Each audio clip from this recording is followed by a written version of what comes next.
Okay guys, I've already gone through this area and extensively worked it over with the garden fork and pulled up most of the weeds that I could find. And now we're just going to try to even out the soil here, bring it up to the line with our block wall up here. As we go across the yard and we install more block wall, we may turn these sideways and bring them up to, I think right now they're sitting 4 inches above. We might bring them up to 6 inches. But for the moment, I'm just going to move this sort of sandy loam that we've got here around a bit. Okay, here we have, from a couple years ago, I got a 5-pound bag of inoculated clover seed, which I still have a little bit of left, but it's about time to order more. This is going to forego the usual salt shaker method and just broadcast. So, Did you lost your by salt hand. shaker? No, not exactly. Well, Probably in a bookshelf somewhere. yeah, kind of. Because I misplaced my salt shaker.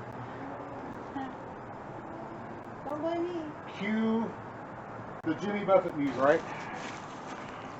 Very good, people. Clover is an excellent ground cover plant to put in any place where you're planning on doing some future work, future planting, because it's going to fix nitrogen in the soil for you. It's going to cover the ground to keep you from losing soil. So you're building soil and you're enriching the soil. And then whenever it's time for you to come in and plant whatever it is that you're going to plant in there, all you have to do is occult or cover up the patch of clover to top kill it, or you can just go ahead and top kill it with your flame weeder if you like. Plant whatever you're going to plant in there, and you'll have your green manure, your clover, providing nitrogen for your plants as they continue to grow.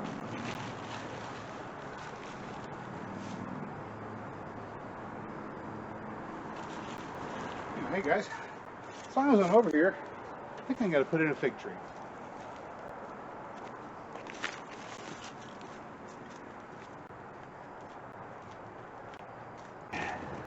We don't know much about this particular ficus. All I really know is that it has been grown in the same position in northeastern Oklahoma for 20 years. Through the winters, it's not a particularly well protected position. So it's had all the nasty weather, including at least 2 serious ice storms. And the tree just never would die. The owner of the tree was trying to get rid of it and couldn't get rid of it. It just refused. They tried everything they could think of to kill it off, and they could not get it to die. So I think that's a pretty good recommendation.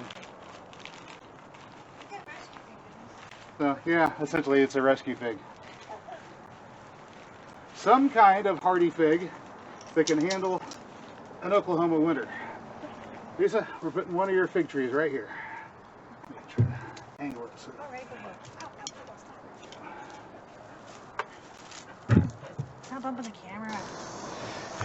These peppermint here, this is rooted here and here, are cuttings that I rooted after I accidentally pulled some up. I was doing some weeding over there in the clay patch, and I accidentally uprooted one of my peppermints. So I didn't uproot it all. I broke some stems off, pulled a few out. So I just went ahead and stuck them in the air prune bed, and you can see how well it took off. They developed their own root systems. Now these alfalfas are from some seeds that I started this spring, and then I ran out of time to get them planted where I wanted as the year progressed, and so they just have wound up being stuffed over there in my seed starting area in the back room all this time, languishing under the grow lights whenever they could have been out here. But all the ones that I had in the clay patch wound up dying during the summer, so I guess these guys were fortunate. They got spared all of that.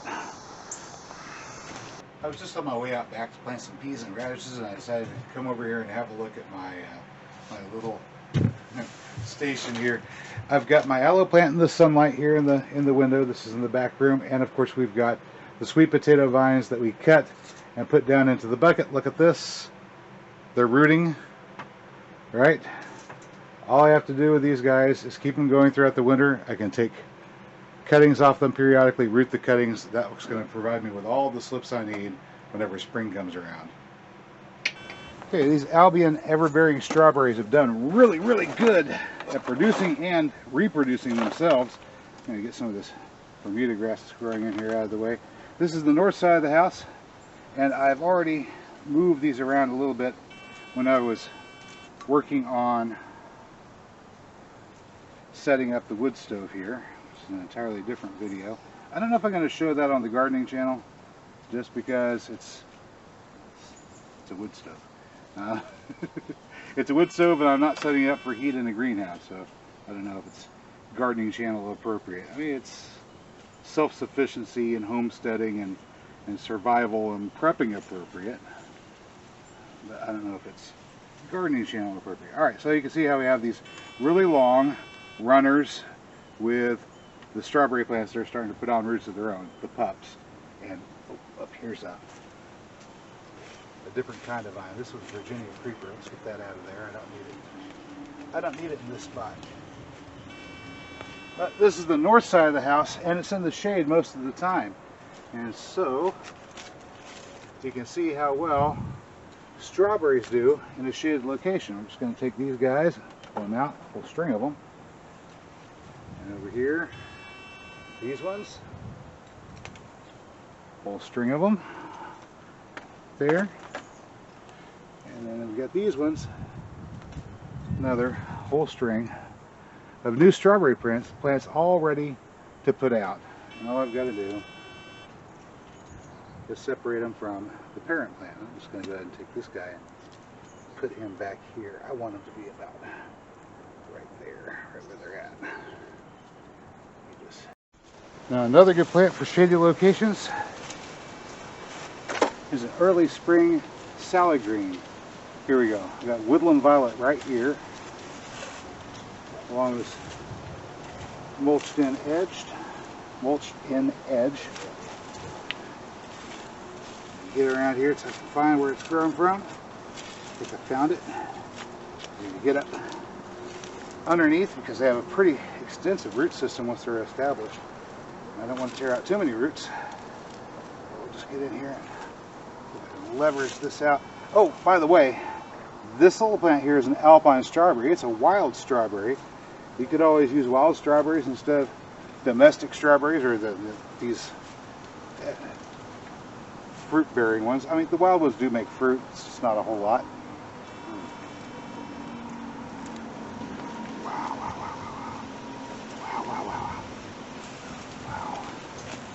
Look at that.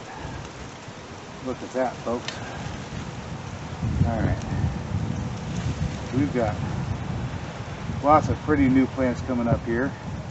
Lots of sprouts from these violets. All I want to do at this point is tease out as much of the root system as I can and then separate them. So you can do this in the spring as well. Run, little earthworms, run. We do this in the spring as well. Wow, we had 4 earthworms in the root ball of this clump of violets. And all we have to do is just separate these out.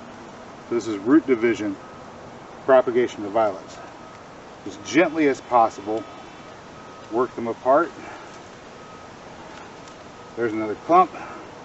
That'll start a new colony.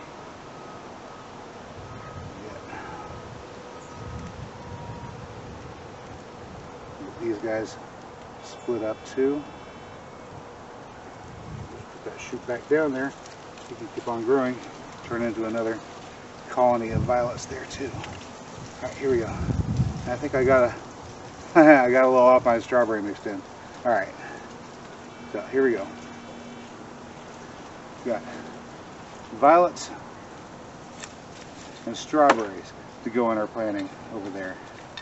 How nice is that? I think if somebody told me that I could just step out my front door in the early spring and have all the strawberries I could ever want, I would think that they were trying to tell me a tall tale, but you know what?